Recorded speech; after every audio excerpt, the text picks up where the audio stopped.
क्या है आरती का महत्व और आरती कितने प्रकार की होती है?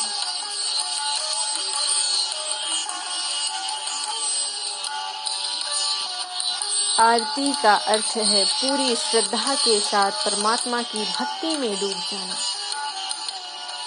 ये नहीं आपका चित्त है उधर खीर में आप भक्ति कर रहे हैं। भक्ति कीजिए, परमात्मा का ध्यान करके उनके सामने खड़े होकर उन पर मन लगा के। ये नहीं कि आपका मन है कहीं और, आपका मन है उधर खीर की ओर, मिठाइयों की ओर, भोजन की ओर, उधर भक्ति में लीन है। ऐसी भक्ति भगवान को नहीं बल्कि आत्मा से कीजिए, भगवान पर मन लगा कर। आरती को निराजन भी कहा जाता है।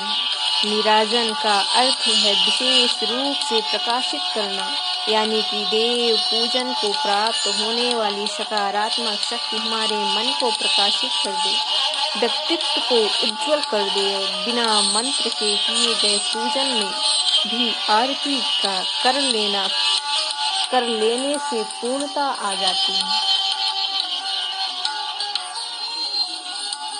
आप धूप दीप जो भी हो आपके पास जलाकर वहां पर आरती कीजिए, तब भगवान प्रसन्न होते हैं। मंत्र मुग्ध हो आपके पास या ना हो, पर आरती कीजिए।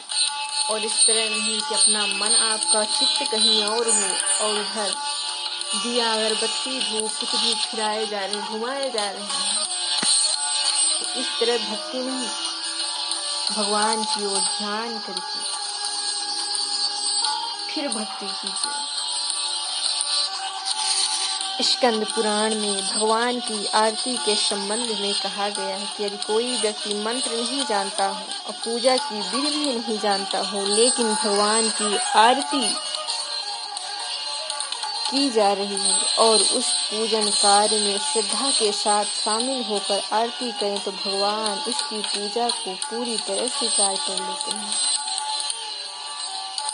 बस एक आप खड़े होकर वहाँ अच्छी तरह से सभी सम्मिलित होकर एक आरती गा दीजिए कि हम आप सब पंडाल पर भी बैठे हैं, अभी कुछ समय बाद हम आप सब आरती करेंगे, तो सब एक होकर करेंगे। तो हम ये कथा बताने के बाद आरती करेंगे, मंत्र तो नहीं पढ़ेंगे। इतने में भगवान प्रसन्न हो जाएंगे। मंत्र हमारे पंडित जी पढ़ेंगे, आदरणीय पंडित जी।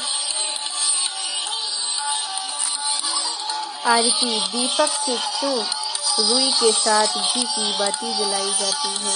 घी समृद्ध प्रदाता है। घी रूखापन दूर कर स्निग्धता प्रदान करता है और भगवान को अर्पित किए गए घी के दीपक का मतलब है कि जितनी स्निग्धता इस घी में है, उतनी स्निग्धता से हमारे जीवन से सभी अच्छे कार्य बनते चले जाएंगे। कभी किसी प्रकार की रुकावटों का सामना ना करना पड़ेगा।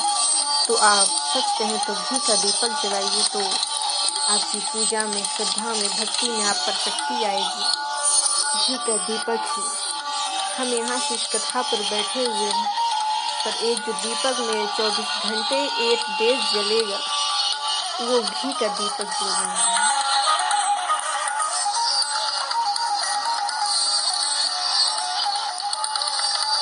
आरती में शंख ध्वनि और घंटा ध्वनि क्यों? आरती में बजने वाले शंख और घंटी के स्वर के साथ जिस किसी देवता को ध्यान करके गायन किया जाता है, उसके मन में एक जगह केंद्रित होता है और जिससे मन से चल रहे विचारों की उथल पुथल कम होती जाती है। वो शरीर के रोम रोम पुलकित होता उठता है और जिससे शरीर को ऊर्जावान बनता जाता है। एक स्थान पर खड़े होकर एक शंख ले लीजिए और घंटी ले लीजिए, फिर गाइए अपनी आरती, फिर देखिए कितनी मजा आती है।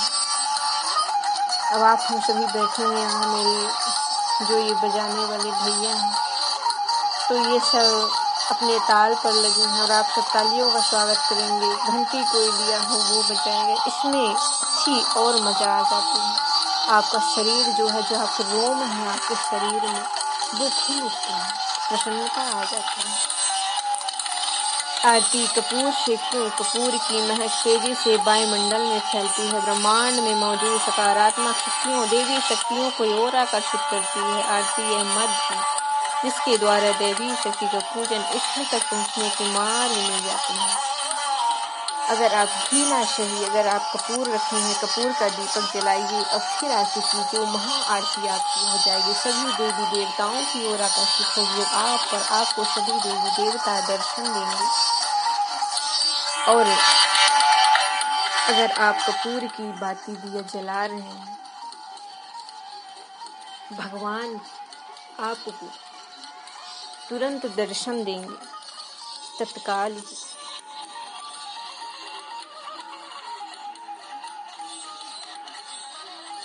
आरती करते हुए भक्त के मन में ऐसी भावना होनी चाहिए कि मानो वो पंच प्राणों पूरे मन के साथ की सहायता से ईश्वर की आरती उतार रहा है।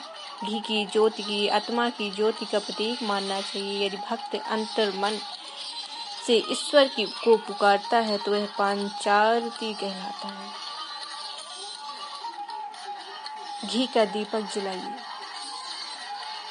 घी का दीपक जलाने के बाद अपने शरीर को, आपका शरीर 5 तत्वों से मिलकर बना है, पृथ्वी जल वायु अग्नि आकाश से मिलकर बना है, जिसे आप इन सब चीजों को एकत्रित करके केंद्रित करके मध्य बिंदु में आके भगवान की आरती उतारिए। भगवान प्रसन्न हो जाएंगे। आरती दिन में 1 से 5 बार की जा सकती है। घरों में आरती 2 बार की जा सकती है, प्रातःकालीन और संध्याकालीन।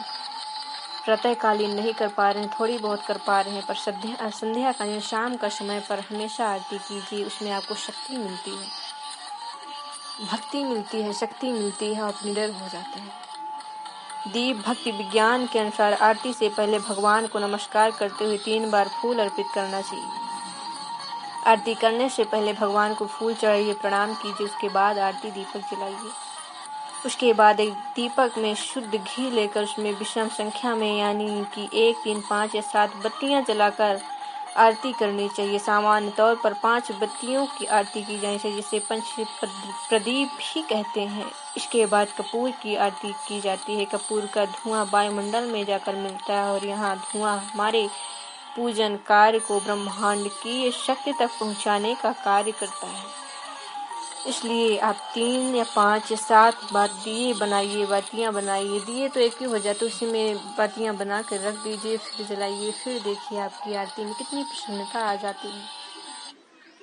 किसी विशेष पूजन में आरती 5 चीजों की जा सकती है। पहली धूप से, दूसरी दीप से, तीसरी धुले हुए वस्त्र से, कपूर से, 5वीं जल से। कैसे सजाना चाहिए आरती की थाल? आरती करने से पूरी विधि हमारे बारे में हम आप सबको बताते हैं। आरती के थाल में जल से भरा लोटा चाहिए। जल अर्पित करने के लिए फूल चाहिए, कुमकुम, चावल, दीपक, धूप, कपूर, धुला हुआ वस्त्र, एक घंटी, आरती संग्रह की किताब रखी जानी चाहिए। थाल में कुमकुम के वास्तविक की आकृति बनी जाए कि थाल पीतल की या तांबे को लिया जाना चाहिए।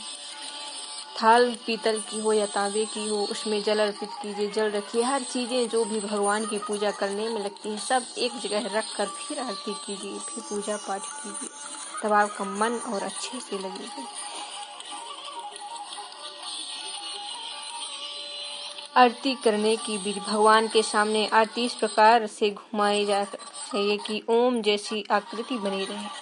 अलग अलग देवी देवताओं के सामने दीपक को घुमाने की संख्या और अलग हो जाती है। इसी प्रकार भगवान शिव के सामने 3 या 5 बार घुमाएं, भगवान गणेश के सामने 4 बार घुमाएं, भगवान विष्णु जी के सामने 12 बार घुमाएं, भगवान रुद्र के सामने 14 बार घुमाएं, भगवान सूर्य के सामने 7 बार घुमाएं, भगवती दुर्गा जी के सामने 9 बार घुमाएं, अन्य देवताओं के सामने 7 बार घुमाएं। यदि दीपक को घुमाने की विधि को लेकर कोई उलझन हो रही हो तो आगे की दी गई विधि हम आप सबको आरती में बताते हैं। आरती अपनी बाईं ओर से शुरू करके दाईं ओर ले जाना चाहिए। इस क्रम को 7 बार किया जाना चाहिए। सबसे पहले भगवान की मूर्ति के चरणों में 4 बार नमामि देव, नाभि देश में 2 बार और मुखमंडल में 1 बार घुमाना चाहिए। इसके बाद देव मूर्ति के सामने आरती को गोलाकार 7 बार घुमाया जाना चाहिए।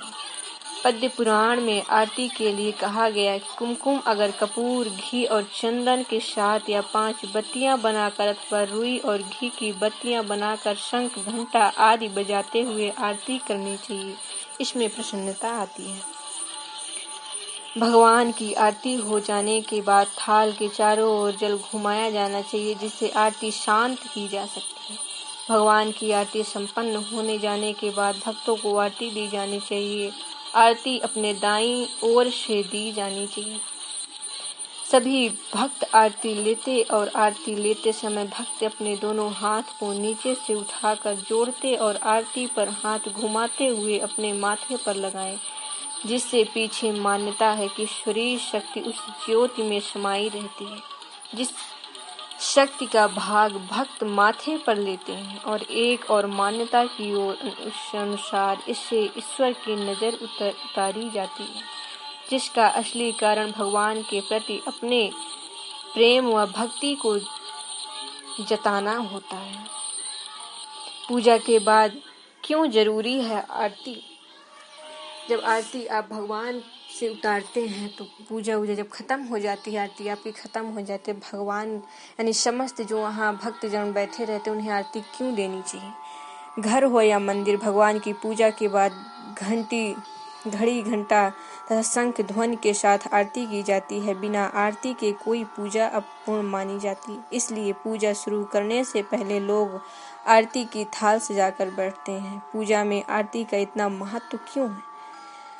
इसका उत्तर स्कंद पुराण में मिलता है। इस पुराण में कहा गया है कि अगर कोई व्यक्ति मंत्र नहीं जानता है, पूजा की विधि नहीं जानता है, लेकिन आरती कर लेता है तो भगवान उसकी पूजा को पूर्ण रूप से स्वीकार कर लेते हैं।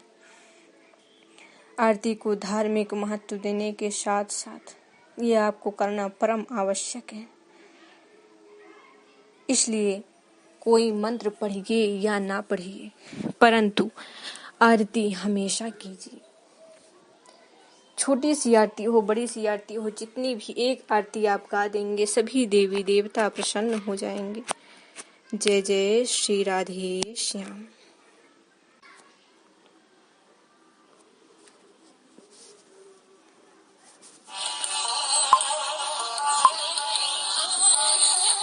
क्या है आरती?